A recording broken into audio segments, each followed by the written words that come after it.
I'm the Imperial Omega Crown Prince. To get through my first heat without trouble, I went to an underground auction and placed the highest bid on a top-tier alpha, then completed the bond. Later, when one of the most powerful leaders from the Alliance showed up demanding I take responsibility, everyone around me panicked. Everyone except me.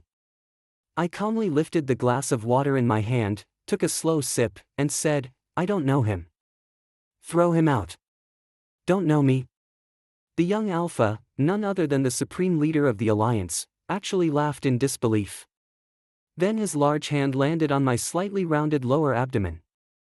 Your Highness, he said with a slow, dangerous smile, your belly says otherwise. And you're telling me, you don't know me? The neon lights sliced through the smoky air, filling the underground auction house with a hazy, intoxicating thrill. This was a place outside both Imperial and Alliance jurisdiction, a playground for those who belonged to no one and everyone at once. A spotlight hit the stage.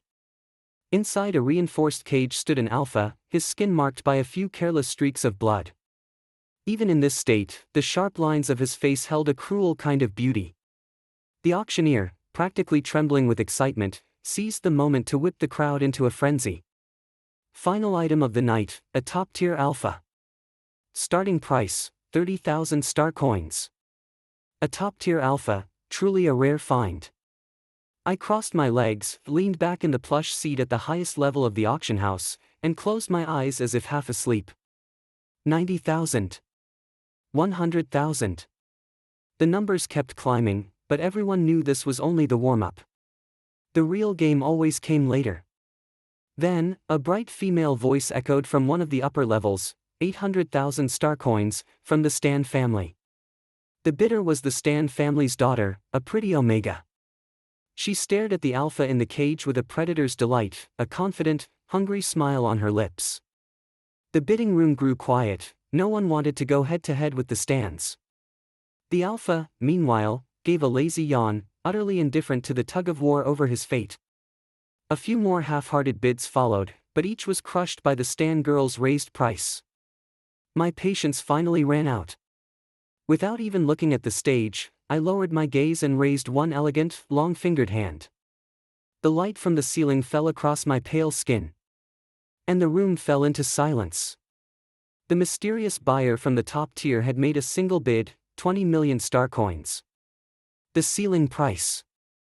A staff member rushed to the auctioneer, whispered something urgently in his ear. The auctioneer straightened up, plastering on a polished smile. My apologies, everyone. Our bidder from room 1 has placed a ceiling bid. By priority rules, the item now belongs to them. Congratulations. The Stan girl's face went from confident to storm-cloud dark in seconds. She pushed past the staff and stormed upstairs, every curious eye in the house following her. You? An Omega? She snapped, voice dripping with venom. You're so desperate for an alpha you think you can steal mine? Pathetic. I opened my eyes. The moment her gaze met mine, she froze. Pale green eyes. The distinctive eye color that belonged to only one bloodline in the Empire. The royal family. And there was only one young royal with that color, the famously spoiled crown prince. You're high, she blurted. I lifted a finger to my lips. Shoo. She swallowed the rest of her words. An attendant approached me with a tablet. Your item, sir. I rose, the gold watch on my wrist catching the light as I signed my name with lazy precision. The mist on the stage thickened, curling like smoke. I glanced down. The item in the cage had just lifted his head. A heartbeat later, those once bored eyes sharpened with predatory instinct, locking straight onto me, up at the top, behind the glass. Our gazes met. Beneath my mask, the corner of my mouth tilted upward in the faintest, coldest smile. The wind stirred the hem of my long coat as I turned and left, leaving a ripple in the air behind me. In the VIP lounge, my captain of the guard, Carter, caught the coat I tossed his way. Several senior Imperial officials were already waiting.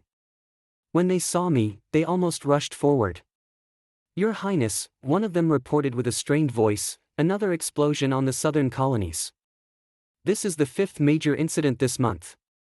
We have reason to believe someone is conducting illegal weapons tests. We found green crystal fragments in the blast residue, one of the key materials used in high-grade warheads. That means whoever's behind this has serious funding. He paused, his expression hardening. And we believe the target of these tests is the Empire. I scanned the report briefly, then turned to the oldest among them, a retired general. Elder, your thoughts? He hesitated. Your Highness, based on the residue analysis, I fear they're trying to replicate an abandoned Alliance project, an interstellar missile prototype. If they've recovered fragments of that research, they may be close to rebuilding it. The words fell like a thunderclap. Everyone in the room knew what interstellar missiles meant. If they re-entered the galaxy's arsenal, the fragile balance between the Empire and the Alliance would shatter overnight. Whoever controlled that weapon would control the stars. My face remained calm as I rolled the fine dust between my fingers. The Alliance? Unclear, the Elder said respectfully. But the Alliance isn't the only one who covets such power. Every faction out there would kill for it. Still, Chairman Dillon and the Alliance hardliners won't ignore this. If it's not their doing, they'll strike first. I cut him off quietly. Elder, or perhaps they're thinking the same thing I am. No one can resist the power of an interstellar missile. Not even the Alliance. I turned toward the vast desert outside the window, limitless, like ambition itself. Dust slipped between my fingers. If I were Dillon, I said softly, I'd let someone else build the missile. Then I'd take it for myself. Let them do the dirty work, and then negotiate with the Empire from a position of power. The Elder paled. I sighed and rubbed my brow. Enough. You may go. When the officials finally left, I tore off the suppressant patch at the back of my neck. The scent of Omega heat spread through the room like wildfire. The entire Empire believed its crown prince was a gifted young alpha, the royal family's only male heir. Almost no one knew the truth, I was an Omega. And my first heat was here. Carter stepped in and froze at the sight of me, flushed and trembling. He reached for me instinctively. Your Highness, are you all right? My jaw clenched. My breath trembled. The item? Carter's hands tightened at my question. Your Highness, he's being held on level 3. I forced my eyes closed against the wave crashing through me. Carter was a perfectly healthy alpha. With my pheromones flooding the room, his control was already fraying. Your Highness, let me mark you, he whispered hoarsely. Please. That auction alpha doesn't deserve you. Allow me, just this once. I pressed my fingers gently to his lips, silencing him. Carter, I murmured, voice low and unsteady, how long have you been with me? His eyes burned with devotion. 14 years, Your Highness. A weak smile tugged at the corner of my mouth. Then I hope you'll stay with me, a little longer. His eyes flickered with pain, but he bowed his head. Yes, Your Highness. I stepped into the third level, and of course, the auction piece saw me immediately. Up close, this alpha I'd spent 20 million star coins on was absurdly handsome. Flawless face, perfect build, truly top grade. Shame about the mouth, though. When did they build a hotel here? If I remember correctly, this place was supposed to be a desert, he asked casually, resting his wrists against the shackles like they were an armrest. Hey, little crown prince, do you know? Being recognized didn't surprise me. These light green eyes of mine were practically a walking name tag, no one could possibly mistake me for someone else. 1 month ago, I replied calmly. And before he could ask who built it, I added lazily, I hate sandstorms, so I had the royal guards build it. I'll tear it down later.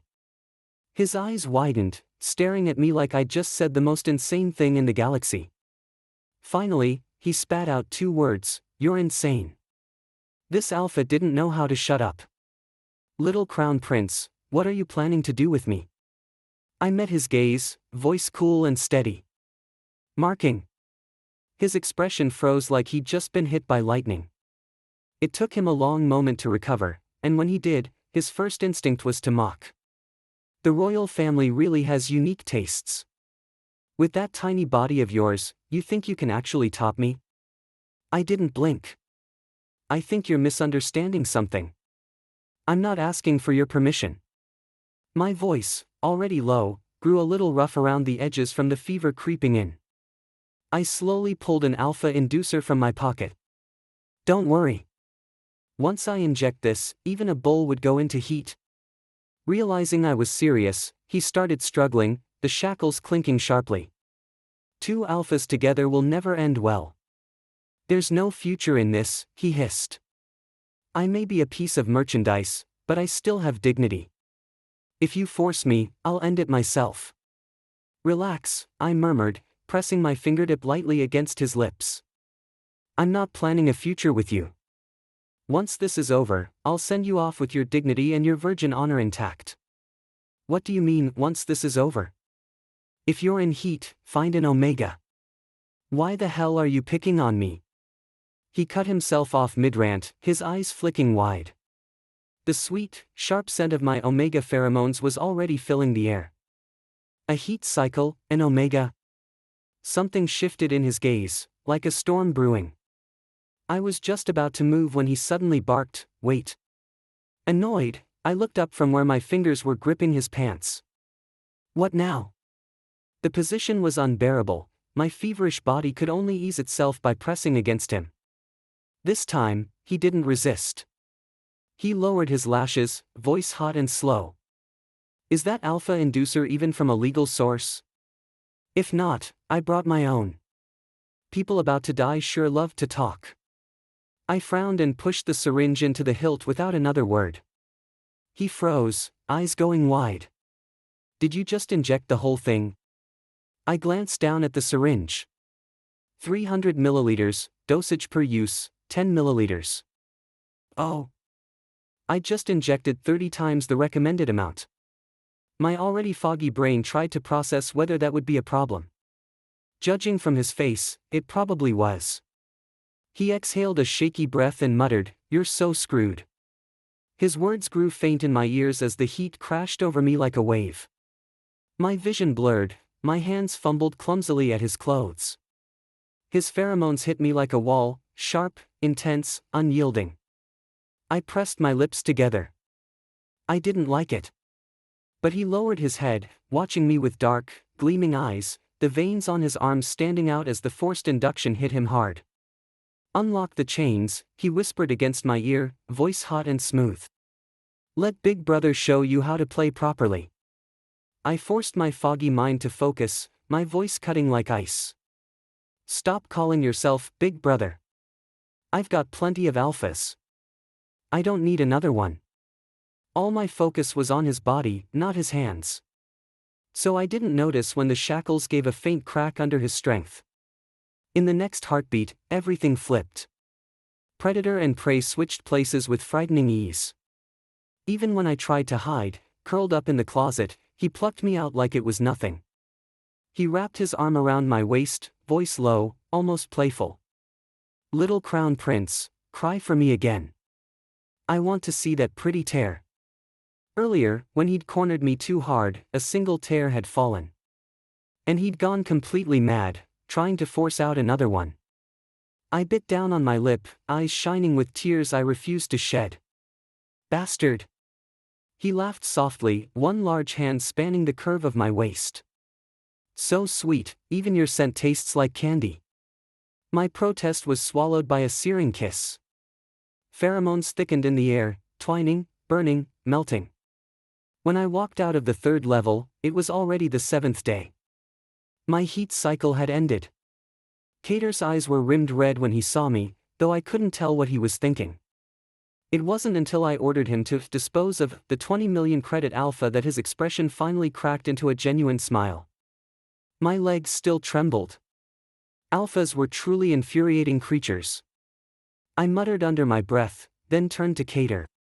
Did you show the explosive residue to Miss Stan? Yes, he replied sharply. But she insists she knows nothing. I adjusted my cufflinks. Take me to her. The underground chamber was dark and damp. Miss Stan was unrecognizable after the interrogation. The moment she saw me, she tried to lunge, but the chains held her down. "Jamie, you're a devil," she spat, her voice hoarse. "Just like your insane fathers, both of you, devils. Cold-blooded monsters." I wiped the blood she'd flung on my cheek with slow precision, a mocking smile on my lips. "A devil, huh? If I really am one, at least I'm a pretty one, don't you think?" Her curses turned to threats. "I'm the second daughter of the Stan family. If you hurt me, they won't let you walk away." I tilted my head, voice calm and light. "And how will they know Miss Stan didn't make it home tonight?" Her eyes went wide with horror. You wouldn't dare." "Why wouldn't I said evenly. "Or did you think your pretty face and empty head made you irreplaceable?" Her defenses shattered. She crumbled. "I don't know. I swear. They never told me anything." "Poor thing," I murmured, loosening her chain. She collapsed to the floor with a thud. "If you don't know anything, what good are you to me?" As I turned to leave, she clawed weakly at my ankle, gasping out her final card. "It's Dylan. The Star Missile experiments, Dylan planned everything. My family only followed orders. It's not my fault, please, I swear." Outside the chamber, I calmly wiped the blood from my hands. Cater fell in step beside me.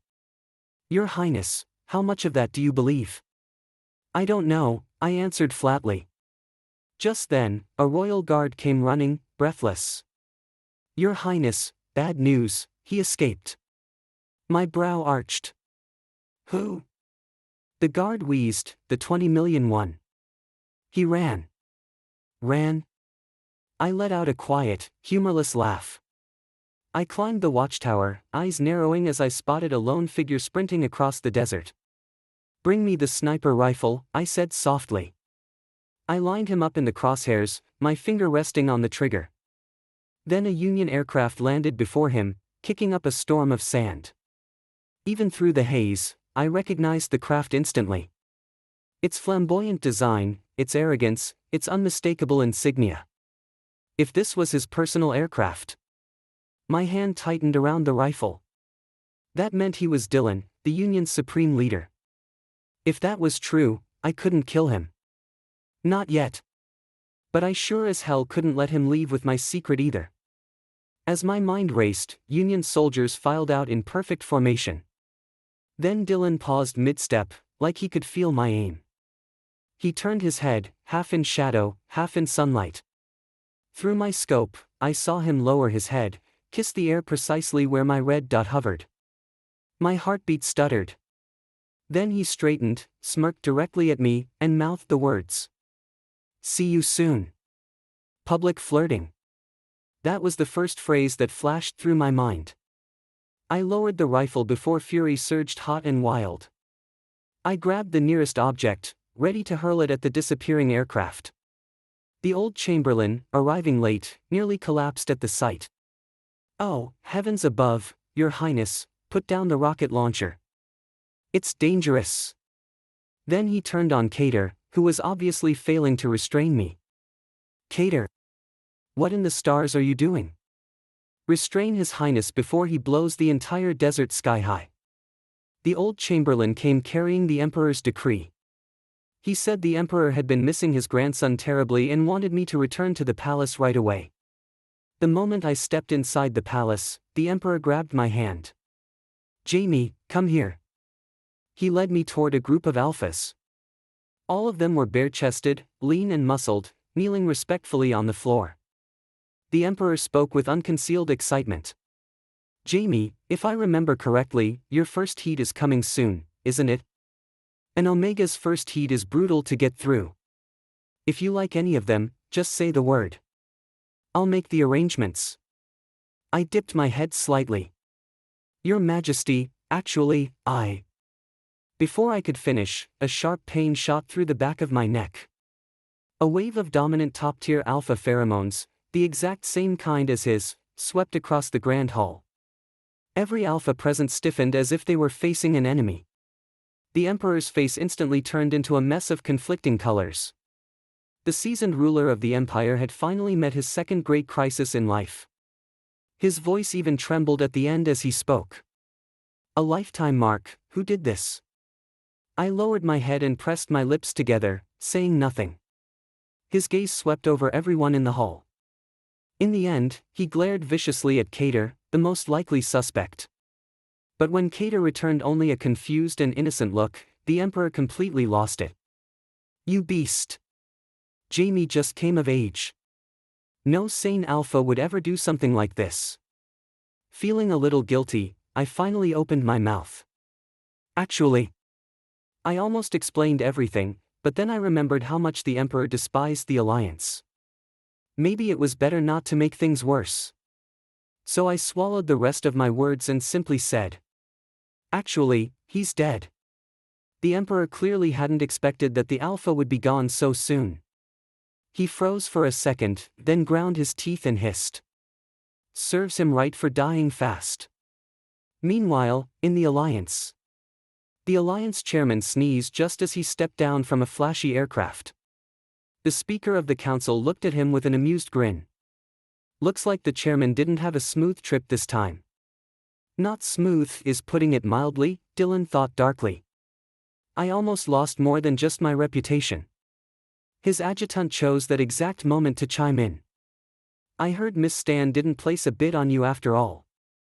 Chairman, it seems even selling your charm didn't win her favor, huh? Dylan shot him a cold look, and the adjutant instantly sobered, his tongue making a sharp turn. Chairman, I just remembered, my pregnant rabbit at home is about to give birth. I should go take care of that. A bunch of jokers. Watching drama.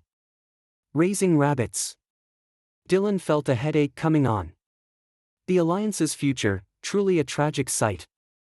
Then, as if something occurred to him, Dylan suddenly asked. Your rabbit, it doesn't bite, does it? The adjutant blinked in confusion and stopped. No, rabbits are gentle. They rarely bite. Is that so? Dylan's lips curved in a lazy, almost dangerous smile. Well, mine's different. Mine bites. And it clings to you for 7 whole days and nights. The adjutant just stared at him, completely lost. Cater had located the experimental site. I took one look, it was somewhere remote in Alliance territory. I changed my clothes, brought a few of my personal guards, and quietly slipped into the underground lab. When I dropped down through the ventilation shaft, I landed on someone's shoulder. The shadowy figure reacted fast, he caught me, pinned me against the wall, and I was suddenly staring into a pair of very familiar eyes. What are you doing here? I demanded. Dylan shot me an exasperated look and lowered his voice. This is our territory, Crown Prince. How do you even ask that with a straight face? I only tilted my head and ignored the jab, my gaze sweeping over the lab. Scientists in white coats moved busily about, numbers flashing rapidly on their screens. But before I could look any further, the Alpha behind me slid an arm around my waist, his touch shameless, making me stiffen. Jamie, you're sent. It's different from before, isn't it? I frowned. You don't get to call me Jamie.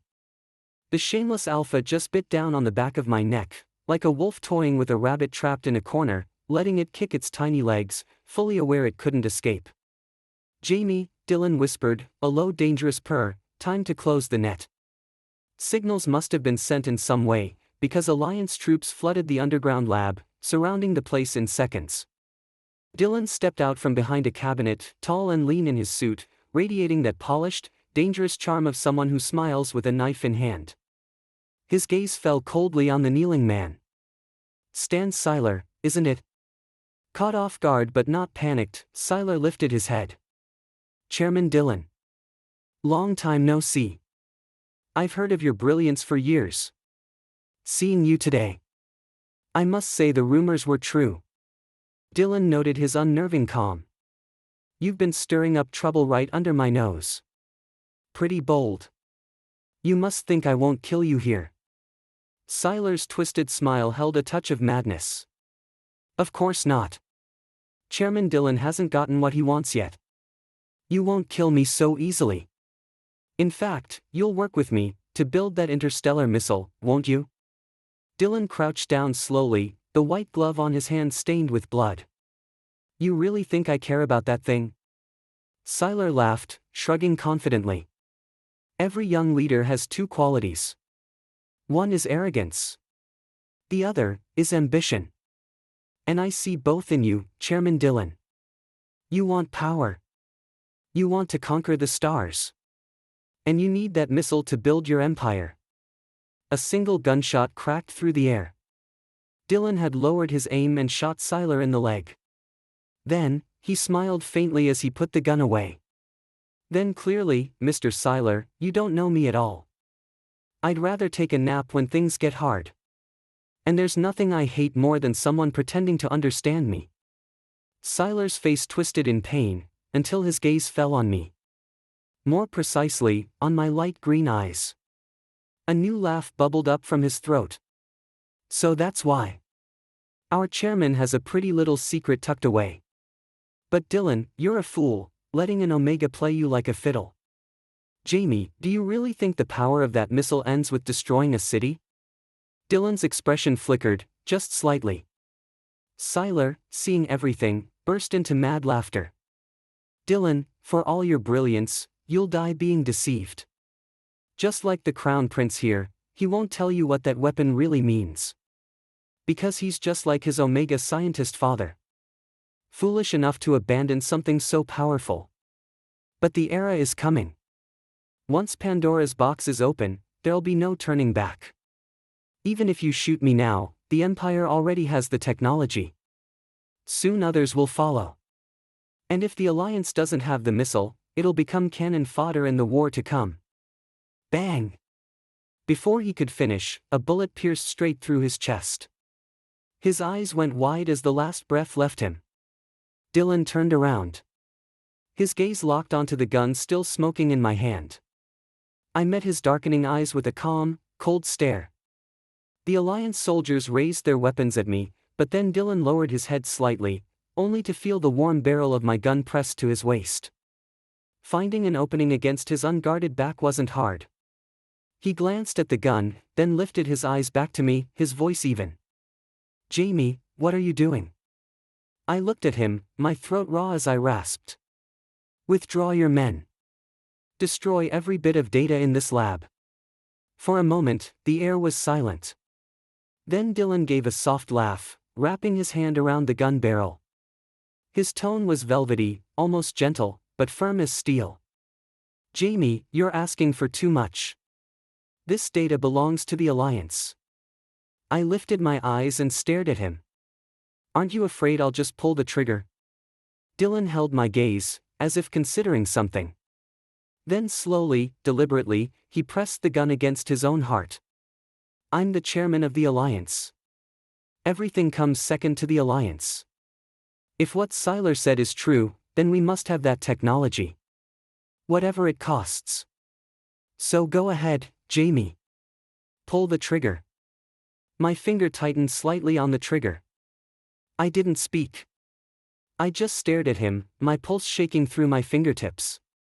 Then, in a flash, one of the restrained lab workers broke free and hurled an explosive toward us. The world went crimson. Heat and blood burst through the air. A strong body slammed into me, shoving me into a corner, shielding me with his back as the blast roared. Something cracked against my head, and everything went black. When I opened my eyes again, I found myself back in my own palace. I forced myself to sit up, my vision still a little blurry. A court physician was checking my pulse, his hands hovering nervously over my wrist. And then, I met a pair of familiar green eyes filled with concern. I pressed my lips together and lowered my head respectfully, trying to get out of bed. Your Majesty. The Emperor immediately held me down. Jamie, don't get up. Stay where you are. He turned to the court physician. How is the Crown Prince's condition? The physician's hand trembled. Then, with a loud thud, he fell to his knees. Your Majesty, the Crown Prince, he. I already knew. My hand withdrew from the soft couch. And when I finally spoke, even I was surprised by how calm I sounded. Am I pregnant? The question stunned the physician into silence. Even the emperor didn't react for a long time. Jamie, the emperor said uncertainly. The chance of conception during an Omega's first heat with an Alpha was 99%. And of course, I wasn't the lucky 1%. The physician nodded helplessly, and the emperor still seemed unable to process it. Jamie, what are you thinking? I lowered my gaze and said nothing, just slowly placed my hand over my abdomen. It was such a strange feeling, still flat, yet I could already sense a tiny heartbeat growing inside. The emperor paused, but he wasn't a fool. I heard that when the explosion happened, it was Dylan who shielded you, that's why you weren't hurt. Dylan isn't a kind man, and there's no way he'd risk his life for a political rival. Jamie, tell me the truth. The child in your stomach, is it his? After a long silence, I sighed softly. No. He doesn't carry the Gu family name. The emperor stared at me, stunned. I finally looked up, meeting his gaze with quiet determination. This child carries only the Loyan name. I didn't know Dylan's condition at first, but according to Carter, that man was unbelievably resilient. He woke up only 3 days later, earlier than I did. But what worried me more was that the Alliance soon announced the reactivation of the interstellar missile program. All sealed data was being reopened. If this continued, it was only a matter of time before the weapon was rebuilt. And I could never let that happen again. One tragedy was enough for a lifetime. I ordered the Foreign Ministry to send a formal letter to the Alliance, inviting them to a high-level summit. It didn't surprise me when Dylan came in person. He descended from his aircraft in a dark, form-fitting coat, flanked by a group of suited officials. I sat in the diplomatic chamber, exhausted, resting my temple against my hand, listening quietly to the heated exchange between the diplomats. The Empire doesn't have interstellar missiles. What evidence do you have? It's your alliance that's been obsessed with building them. Oh, come on.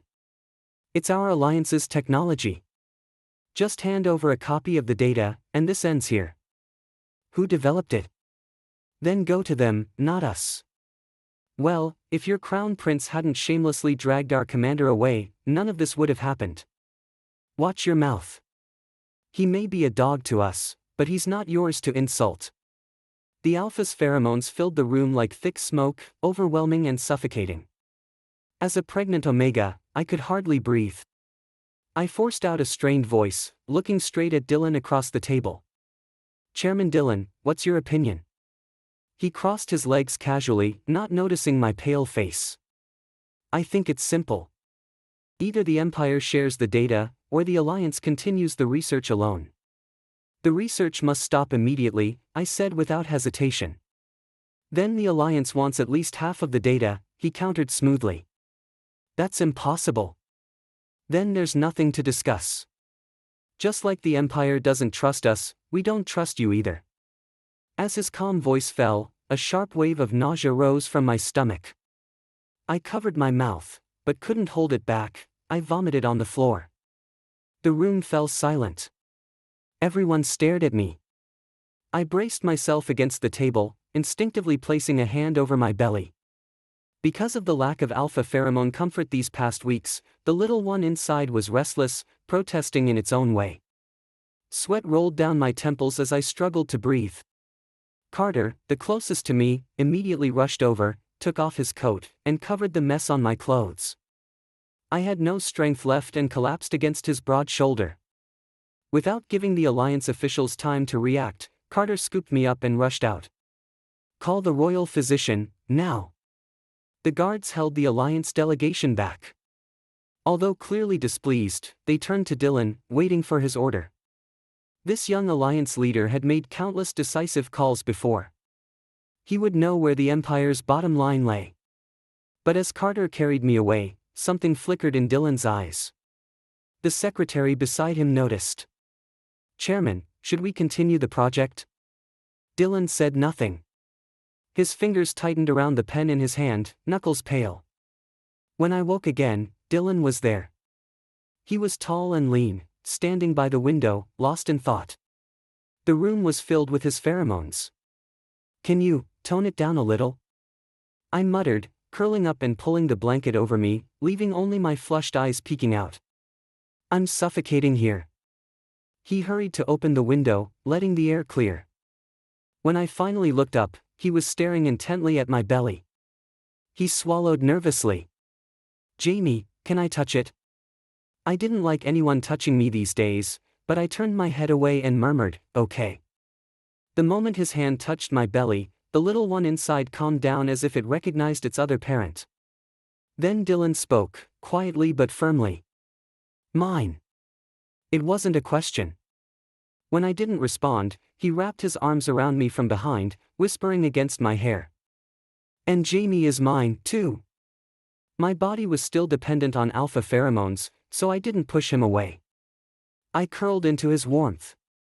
"Dylan," I said softly, "aren't you afraid I might use this child as a bargaining chip to make you sign that treaty?" He let out a small sigh. "Then so be it. Jamie, I'm not a saint. I'm just a man. I'm the chairman of the Alliance, responsible for my people. But I'm also your alpha. And I'll take responsibility for both you and the baby." Then he blew a warm breath against my ear.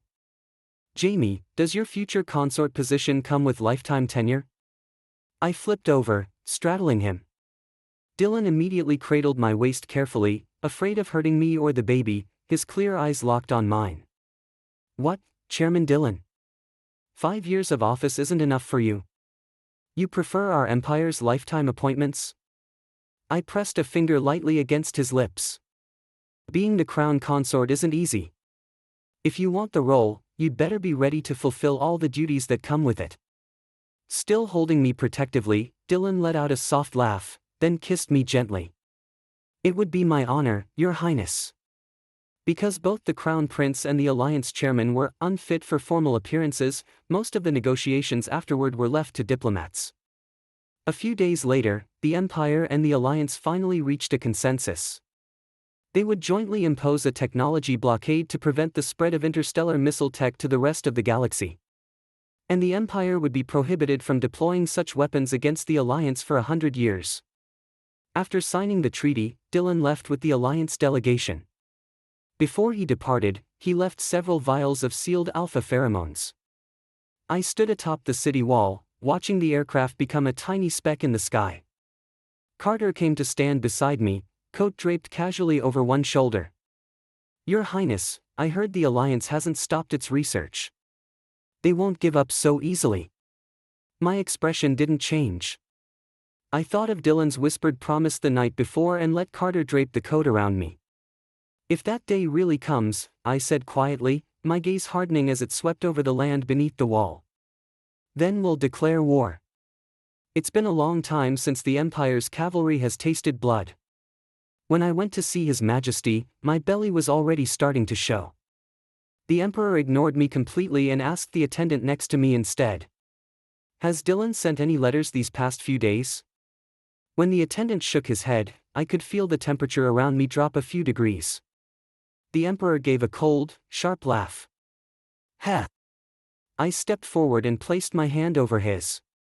"The Alliance has its hands full with official affairs. It's understandable he might have overlooked a few things." The Emperor shot me a look full of disappointment. "Jamie, alphas are all the same. Once they get what they want, they stop treasuring it. You're carrying his child, and he dares treat you like this. Just think, if he's like this now, what about the future?" Then, the Emperor smirked slyly at me. "Watch carefully. I'll only teach you once." He summoned an attendant and pulled out a sealed letter from his robes. "Send this to Dylan, the chairman of the Alliance. Tell him the Crown Prince of the Empire is about to have his coming-of-age ceremony and invite him to attend." Just as the attendant was about to take the letter, the Emperor pulled it back again, adding in a leisurely tone, "And make sure to tell him that the Royal House of Loyan chooses its crown consort at the coming-of-age ceremony. If he dares to be late, he can just prepare to be the concubine." The attendant finally took the letter and hurried off to deliver it. I wanted to say something more, but before I could, word came that Marshal Cayley was here to see His Majesty. I had no choice but to step aside and leave. The day of the coming-of-age ceremony arrived. I walked alone to stand before the Emperor. The Emperor personally crowned me with the laurel crown. I lowered my head and accepted it. The laurel crown symbolized my formal right to inherit the empire. A beautiful Omega walked up to me with a bright, eager smile. "Your Highness, it's a pleasure to meet you. I'm Jenna." I nodded slightly. Jenna didn't stand on ceremony and sat down gracefully beside me. I could guess what kind of gift the Emperor had prepared for Dylan. I glanced in His Majesty's direction. He just looked away, pretending not to notice. Clearly, I was to handle this myself. During the banquet, Jenna picked some food and placed it on my plate. The dishes didn't technically upset my stomach. But the little one inside me was picky. No matter what I ate, it all came right back up. It startled Jenna so much she nearly dropped her chopsticks. "Your Highness, are you all right?" I didn't answer. I just felt this sudden wave of helplessness, my eyes growing a little red. At that moment, an attendant rushed in and whispered next to my ear. "Your Highness, someone from the Alliance has arrived." I lowered my gaze lightly. Didn't His Majesty say no latecomers were allowed in? The attendant hesitated, then looked even more troubled. But, he said he's your crown consort." A soft, cold laugh escaped me. "Bring him in." When Dylan appeared before me, he looked a mess. He had come alone, breathing unevenly, like he'd rushed all the way here. I looked him over slowly, then opened my lips just enough to say, "I don't know him." "Throw him out." I hadn't expected it, but Dylan almost laughed in disbelief. "Don't know me?" He leaned down, closing the distance between us in a heartbeat, his hand pressing firmly against my belly. His breath brushed against my ear as he whispered, just loud enough for the two of us to hear. "Your Highness, your belly's already this big, and you're saying you don't know me?" Right in front of everyone, Dylan scooped me up effortlessly and carried me off as if he'd done it 100 times. By the time we reached my bedchamber, I finally managed to push him away, nearly knocking the crown off my head in the process. Dylan looked at me with a teasing smile. "Are you mad?" I turned my face away. "No. Do you even know how long I waited for you on the ramparts?" I bit down on his hand in frustration. Unfortunately, alphas have thick skin. It hurt my teeth more than it hurt him. "Why did you even come? You might as well have stayed in the Alliance and grown old there all alone." Dylan tucked me into the blankets and smiled down at me, his eyes crinkling with amusement. My little Omegas all bristled up, "And you're saying you're not mad?" Of course I'd come to my Omega's coming-of-age ceremony. I lifted my eyes back to his. "Did you figure something out?" Dylan gave a soft hum, his expression shifting into something more serious as he sat down beside me. "Admiral Victor proposed an anti-missile defense program, and the Alliance passed it just last week. From now on, we'll focus on defensive technology, keeping the balance between the Alliance and the Empire for the long run." Under the blanket, Dylan's fingers found mine and held them gently. "What we feared won't happen, Jamie. The future among the stars will be bright. Everyone will live in peace and happiness. Our child will, too." We sat so close I could feel the steady beat of his heart against my chest. After a long silence, I looked away toward the window. "How long is left in your term?" Dylan followed my gaze toward the stars. 3 months. I heard myself sigh softly. "Don't make me wait too long. Our baby will miss you." Dylan's scent filled the room, warm and comforting. At some point, I drifted off to sleep in his arms. He pressed a kiss to my forehead, voice low and certain. "I won't make Jamie wait long. Not anymore." 3 months later, the Alliance Council received Dylan's letter of resignation. When the old speaker rushed into his office, Dylan was already packing. Seeing him, Dylan quickly cut him off before the man could start his usual tearful pleas. "Old man, let me talk first. People move toward better things, water flows downhill. If a man has no dreams, he's no better than a salted fish. I found something better. I'm even taking Jamie's last name. So it's best we keep our distance. Wouldn't want my Omega to misunderstand and ruin my shot at being the pampered royal consort. The old speaker sucked in a deep breath, nearly choking on air. He'd known something was off ever since the peace talks, but he hadn't expected Dylan to have already sealed the deal. Dylan. Sure, the imperial family might have their charms, but you grew up in the Alliance. How can you betray everything we stand for and accept their feudal hierarchy? Think of the Alliance, equality for all, checks and balances, a model of political ideals. With your ability, you could stay. Dylan twirled a pen in his fingers, unimpressed. Save the speech. Ideal political environment? You mean bickering with the council till 3 in the morning and getting up at 7 to do it again? If it weren't for your brainwashing back in military school, I never would have let myself get tricked into being chairman. 5 years. Do you know what those 5 years were like? Even the oxen in the fields would weep if they saw me. The old man tried another tactic, moral pressure. Dylan, think about it. History will remember you as the man who betrayed the Alliance for a pretty face. How will future generations judge you? Dylan didn't even look at him. He zipped up the last bag smoothly. Or they could remember me as the chairman who sacrificed everything for peace between the Alliance and the Empire. Sounds better, doesn't it? The old man glared. Shameless. When Dylan made it to the door, the speaker finally snapped. We'll triple your base salary. Dylan's steps faltered for just a moment. The old man's eyes lit up, thinking he'd won. But Dylan spun on his heel and snapped, in your dreams, old man. The Alliance's runaway ex-chairman jumped into his aircraft. No amount of money can beat my family and a warm bed. Then he slammed the throttle down, leaving the fuming speaker staring after him. Late that night, I'd soaked in the bath for a long time before dragging on a light shirt and walking toward the bed. Just as I lifted the curtain, a strong arm pulled me inside. I struggled, muffled protests slipping past my lips. Jamie, it's me, Dylan's familiar voice whispered against my ear. In the dark, I turned and found his bright, beautiful eyes fixed on me, full of warmth. After a long moment, the first thing I asked, completely deadpan, was, "Did you shower?" The shine in his eyes dimmed instantly. He looked like a giant dog that had just been scolded. Jamie, why don't you ask if I fought through wind and rain to get here? Don't you care about what I went through for us? It's because I have a good temper, I said dryly. I felt a little movement inside me where his hand rested, and sighed. Your aircraft has top-tier autopilot. If you were tired, it's probably because you were bouncing around like a hyperactive child, not because you suffered. Don't expect pity. I ruffled his messy hair and bit my lip without emotion. Go shower. When our little star was born, Dylan immediately sent a flashy announcement back to the Alliance, proudly showing off his newborn alpha son.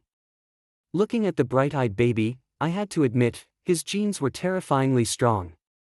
Aside from my pale green eyes, the little star looked just like Dylan. When he smiled, he had the same mischievous expression as his father. The once chairman of the Alliance held him tightly, peppering him with kisses. Little star, sweetheart, smile for me. The baby curved his lips into a tiny smile, right on cue.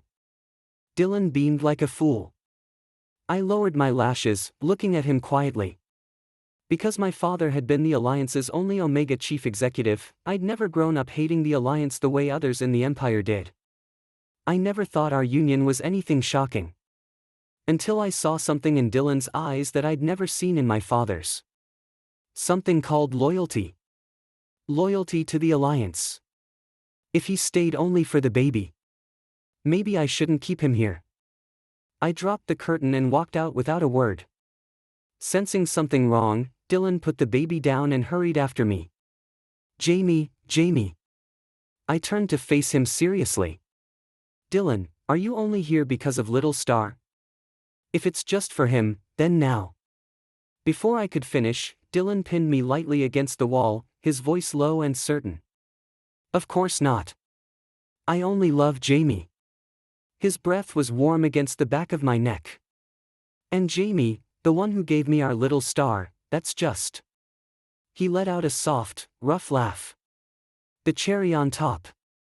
I felt his heat pressing against me and tried to step back, but he pulled me into his arms. Jamie, I'm in my heat, he whispered honestly. And just like that, I had no real reason to say no. My fingers curled unconsciously against the wall as I silently let him have his way. Then, click. We both glanced down. Half an empty vial of alpha inducer lay on the floor. The air froze. I lifted my eyes slowly, expression icy. Ha! Jamie, Dylan tried to explain, but I slammed the door shut in his face with a bang. I'd had it. No matter how much I loved this alpha, I wasn't a fool. Later that night, a cool breeze drifted through the open window. Someone climbed in, moving as if he'd done it countless times before. I felt the shift in the air, opened my mouth to speak. But his urgent, heated kiss swallowed my words. I could feel him pressing hot and close against me as I struggled in vain. He nipped at my earlobe wickedly. I used the other half of the vial too. Jamie, you can't bully a poor, sick man, can you? After finishing this novel, what stayed with me wasn't just the shock value or the intense power dynamics, it was how confidently the story blends politics, identity, and romance into one continuous narrative. One of the strongest parts of this book is the protagonist himself. Jamie isn't written as a passive omega or a decorative crown prince. He's strategic, sharp, and emotionally restrained. Even when the story places him in vulnerable situations, he never loses agency. His calm reactions, especially in moments when others expect panic, are what truly define his authority. That contrast is handled very well. The world building is another highlight. The tension between the Empire and the Alliance isn't just background decoration, it actively drives the plot. The interstellar missile storyline adds real stakes and turns what could have been a purely romantic story into something closer to political science fiction. It raises an interesting question: can personal bonds really survive when power and ideology are involved? That said, the novel isn't flawless. At times, the pacing is uneven. Some political turns and emotional shifts happen very quickly, especially in the later half. A few conflicts resolve faster than expected, which slightly reduces their impact. Slowing down certain turning points could have made the emotional payoff even stronger. Still, what makes this story memorable is its core theme: choosing responsibility over control, and trust over domination. The relationship here isn't built on fate alone, it's built on negotiation, sacrifice, and the willingness to step down from power rather than cling to it. So now I'm curious about your take. Did you enjoy the balance between romance and political intrigue? Do you think Dylan's choice at the end was love, or escape? And if you were in Jamie's position, would you have made the same decisions? Let me know your thoughts in the comments. I'd really love to hear how you interpreted this story.